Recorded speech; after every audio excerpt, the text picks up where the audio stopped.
Hi everybody, my name is Tanya Francis Thomas and welcome to my presentation on my independent study. I'll go through the slides and give you an idea of what I've been up to and the progress that I've made, so I hope you enjoy this presentation. So my independent study focused on four areas that I really wanted to, zone in on. One is the collaboration with guidance counselors from secondary high schools, and the other is providing career advising for 5 University of the West Indies students, hosting 5 resume clinics for final year students, and finally the big one, which was to organize and host a career exposition and job fair for UWI students. So the collaboration for outreach carry information to secondary guidance counselors. It focused on helping relationship and training peers and groups, because the main aim is to assist these guidance counselors to help them to train them in assisting their students in transitioning to tertiary level and again transitioning to the world of work. So, to elaborate a little bit more on the aims of this particular activity, we at the university realized that, especially those students from the rural areas, they do not get as much exposure as we would love them to have on the different career options and the different program offerings of the University of the West Indies. So, we launched this collaborative effort at one of our new campuses in Western Jamaica, Montego Bay, and our aim was to expose the students and guidance counselors to the new campus, to disseminate information with the program offerings of the university, and to also disseminate information on career options that complemented the program offerings.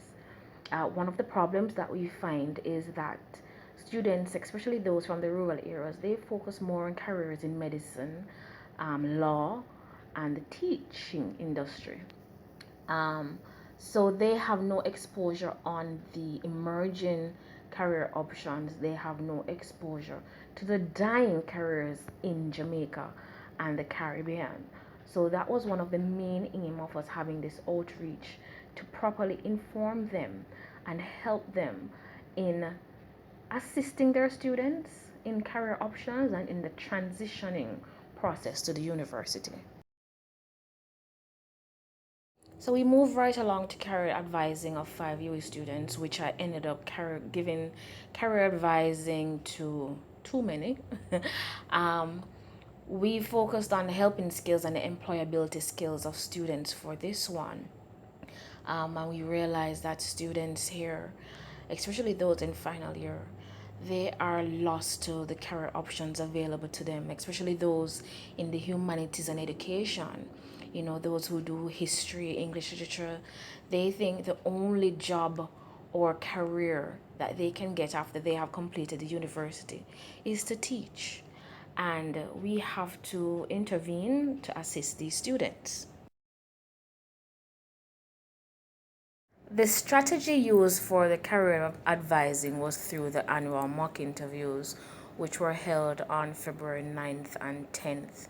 This is an annual event for final year students, and what it does is it provides students with a realistic interview in exercise, because we do panels as well as one-on-one interviews. It's done to reduce some anxieties that they may experience for the interview process. It provides an excellent networking opportunity for students, and at the end of each interview, students are given a feedback as well as mock interviewers complete an appraisal form. What we find with the mock interviews is that it provides great benefits for both students and mock interviewers who are HR managers, directors, and practitioners in public and private sector organizations. And they do recruitment even though it's a mock interview. Based on that now, then we can pull from the batch to see who would need career advising. So, based on students' appraisal forms, these are forms completed by mock interviewers, and they give grade based on different categories in the mock interview, such as career objective, deportment, communication skills, etc. So, based on the grade that is provided on these appraisal forms, then we decide who may need career advising. This academic year saw the highest level of low grades for career objective, and this was the main strategy used to identify students who would need career advising. When they visited the office for their appraisal, which they collect 2 weeks or a week after the mock interview, then we have a sit down with them and provide career advising. I have far surpassed 5 students regarding career advising. For the resume clinics for final year students, the competency skills would be job seeking and employability skills and program implementation and management. This, even though this office that I work in, we do seminars on resume writing. The population on the campus is 15,000 students, and we have approximately 200 students attending the seminars on resume writing. So, resume clinics offer a one on one or an intimate, informal setting where students are comfortable in walking with their resumes, getting the criticisms, talking to you, and asking questions. This program is relatively new. It was implemented for this particular course because it has been a constant request from students. So the resume clinics was a collaborative effort with the community and students office because they were able to do the marketing for me.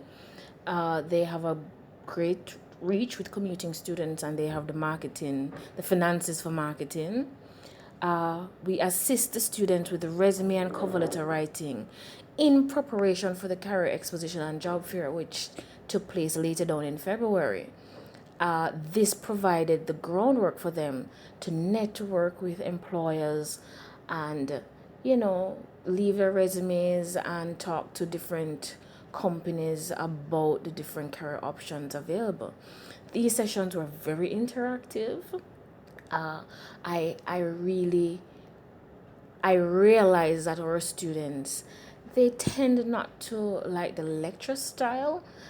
They do get lectures on a normal basis, so they wanted somebody to just sit down and rap with them. And these resume clinics, they created the perfect opportunity. The next slide is going to show just 3 pictures from one of the resume clinics that I covered. And it was a really good session.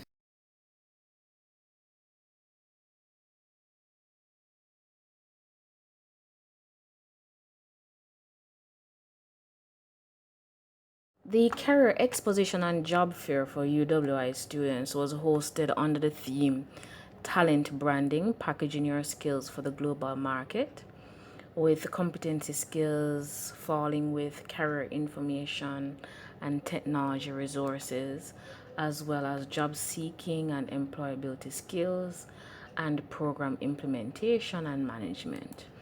This program, I believe, would be one of the most tedious and time consuming programs implemented. Invitations were sent out to approximately 300 organizations asking them to participate and disseminate their information to students. Additionally, invitations had to be sent out to the faculties, departments, halls of residence to invite students to participate in the career exposition and job fair, because students tend not to participate in programs when they are planned for them, and then they come when they're almost ready to leave the university asking for some of the same information that we have planned for them through the academic year. Some of the aims of the career exposition and job fair was to disseminate broad-based career information to all levels of UE students, not just third-year students. And additionally, we invited feeder institutions. These are institutions, secondary level, community colleges, etc. We invited them to participate in our expo as well. The expo and the job fair affords UE students the opportunity for networking. They get the opportunity to do on-spot job interviews, and we highlight the importance of entrepreneurship in a changing job market, because one of the things that we did for the mock interview, and this was a feature that I thought was very important, was to include student entrepreneurs to display their services and offerings and utilize the crowd that would come to the career exposition and job fair, and it gave them exposure. Apart from showcasing their offerings and services, student entrepreneurs could also build their confidence in their entrepreneurial activities. And one thing that was done was to encourage a small competition to see who would be the best student entrepreneur at the career exposition. One of the main aims of the career exposition and the job fair, especially the job fair aspect, is to provide job opportunities for UE students through scheduled interviews. In the invitations that we sent out, we also sent a job placement form asking companies to do interviews if they do have vacancies. And this is for final year students, and they are interviewed way ahead of their final examinations.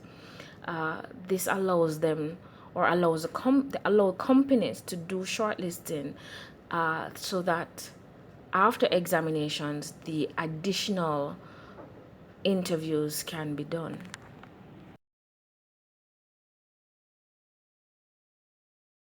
At the job fair, we had approximately 16 organizations who conducted 240 scheduled interviews. And the job fair scheduled interviews, we had different companies and some repeating companies at the career exposition. And some of these companies included PricewaterhouseCoopers, Celebration Brands, Ernst & Young, Bank of Jamaica, Grace Kennedy Jamaica, Bank of Nova Scotia. And these companies, they sent in their request early, and what we did was we scheduled interviews with final year students based on the requirements of these companies. So it has been a wonderful experience, because some of these companies are coming back to our offices now to conduct their second interviews, because final year students are wrapping up what it is that they need to wrap up to graduate in November, because at the University of the West Indies our graduations are held in November. The slides that follow just give a brief highlight on some of the activities that were held at the career exposition and job fair. And even though the programs were newly implemented, it could not have been done without a team effort, because I do recruit student volunteers, which we call peer advisors, and they are directly supervised by me, and they go beyond the call of duty in ensuring that these programs are marketed and implemented and executed. So the final slides, I hope you enjoyed. I hope I have shed some light on how things are done in Jamaica and the Caribbean region, and I hope you enjoyed my presentation. Thank you. This slide